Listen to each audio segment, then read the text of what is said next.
भक्तों, मैं आपको सादर प्रणाम करता हूँ। आज हम इस बस द्वारा दिल्ली से गोवर्धन जा रहे हैं, गोवर्धन परिक्रमा के लिए।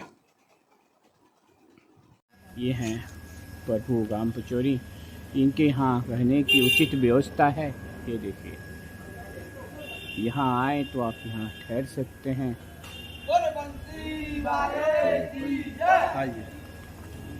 बंसी वाले ये परिक्रमा पथ है। भक्तों, मैं आपका हार्दिक स्वागत करता हूँ और हार्दिक अभिनंदन करता हूँ। गोवर्धन की परिक्रमा हम यहाँ मानसी गंगा से शुरू करेंगे, मुखरबिंद से, और यहीं पे समाप्त करेंगे। ये 21 किलोमीटर की परिक्रमा है। और अब मैं बताना चाहता हूँ कि ये परिक्रमा का वीडियो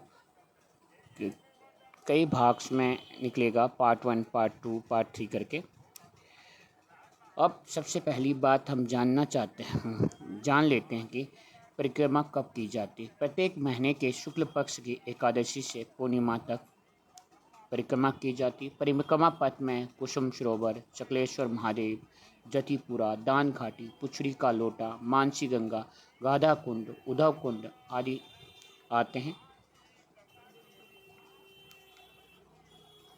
गोवर्धन पर्वत का दूसरा नाम गिरिराज पर्वत के नाम से भी जाना जाता है। गोवर्धन पर्वत की पूजा के पीछे भी धार्मिक कहानी प्रचलित है। मान्यता है कि एक बार इंद्र ने ब्रज क्षेत्र में घनघोर बारिश की, तब लोगों को बचाने के लिए भगवान श्री कृष्ण ने अपने कनिष्ठा यानी सबसे छोटी अंगुली में इस पर्वत को उठा लिया था। और परिक्रमा का क्या महत्व ये भी जान लेते हैं।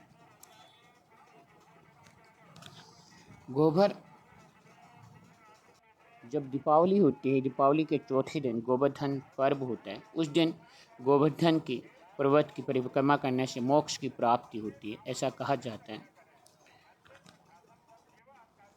ऐसा भी माना जाता है कि गोवर्धन परिक्रमा कर लेने से, अगर किसी ने कोई धाम नहीं किए हैं, कर नहीं पाया है, तो सारे धामों की यात्रा पूर्ण हो जाती है। तो इसीलिए लोग इस गोवर्धन की परिक्रमा करते हैं। और एक और बात है कि गोवर्धन की परिक्रमा से इच्छा की पूर्ति होती है, ऐसा मानते हैं। इच्छा फल पूर्ति का वर्णन मिलता है। वल्लभ समुदाय में भगवान कृष्ण के उस रूप की पूजा की जाती है जिसमें उन्होंने गोवर्धन पर्वत उठा रखा है। ऐसी भी मान्यता है कि जो मन में इच्छा रखकर इस गोवर्धन पर्वत की परिक्रमा की जाती है, वो इच्छा जरूर पूरी होती है। शास्त्रों की मान्यता अनुसार और ब्रजवासियों के कथन अनुसार तो श्री गोवर्धन गिरिराज की परिक्रमा मार्ग में 108 कुंड विद्यमान हैं। लेकिन अब वो सारे कुंड तो नज़र नहीं आएंगे। जो भी नज़र आएंगे आपको मैं दिखाने की कोशिश करूँगा। कुछ प्रमुख कुंडों के नाम इस प्रकार हैं: गाधा गानी चरणामृत कुंड, चरणामृत कुंड, दनी बर्तन कुंड, कासनी कुंड, संकर्षण कुंड, गोविंद कुंड, अप्सरा कुंड, एगावत कुंड, हरजी कुंड, रुद्र कुंड, उद्धव कुंड, ब्रह्मचारी मई कुंड, गाधा कुंड, कृष्ण कुंड, कुसुम सरोवर, नारद कुंड, श्याम कुटीर, ग्वाल पोखरा, मानसी गंगा आदि। यह पूरी परिक्रमा 21 किलोमीटर की यानी 7 कोस की परिक्रमा है।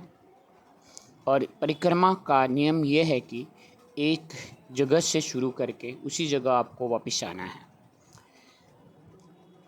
तो हम अपनी इस गोवर्धन परिक्रमा को इस मंदिर से शुरू कर रहे हैं और अंत में इसी मंदिर पे वापस आएंगे। देख लीजिए, भक्तों की अपार भीड़ है।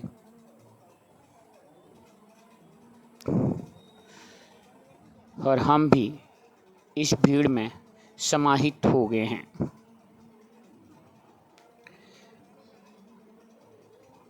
अद्भुत आनंद की अनुभूति होती है यहाँ आके। ये मुखर बिंदु और मानसी गंगा के नाम से ये जगह जानी जाती है। तो हम यहाँ भगवान को फल फूल अर्पित करके अपनी गोवर्धन परिक्रमा प्रारंभ करेंगे।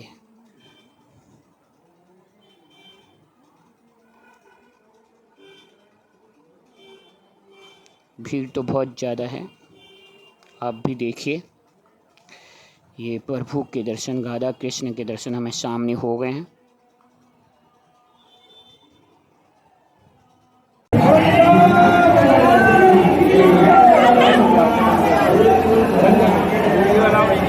अब आपको मानसी गंगा का चित्र दिखाई देगा, फोटो दिखाई देगा। मानसी गंगा हिंदू धार्मिक धर्म के अनुसार सभी तीर्थों का जल इस कुंड में मौजूद है, जहाँ राधा रानी से भगवान श्री कृष्ण नौका विहार का आनंद करते थे।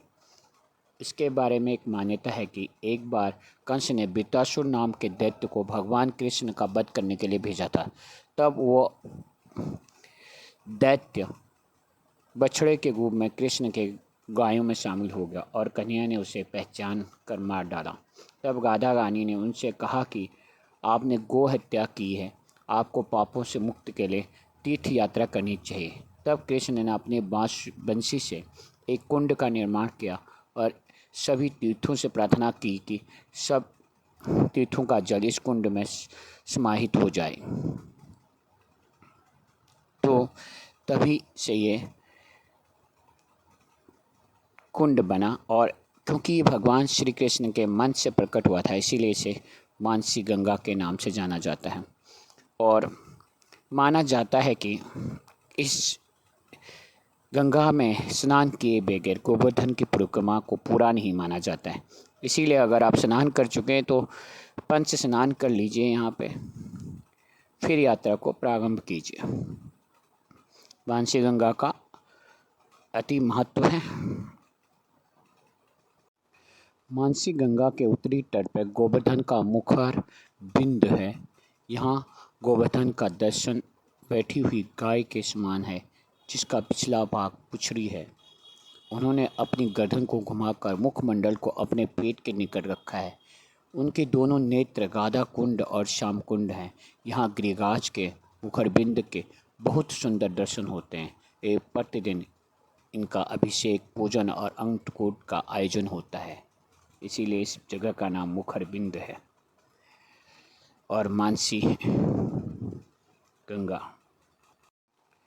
यहाँ के मैं भाव विभोर हो गया, अति आनंद है। और कहा गया है मानसी गंगा के बारे में, गंगा हरि मानस सो प्रकटी वज्र में लहर लहर लहराई। यानी गंगा जो हरि के मन से प्रकट हुई, वज्र में लहर लहर लहर है। यह मानसी गंगा का पवित्र कुंड है। देखिए आप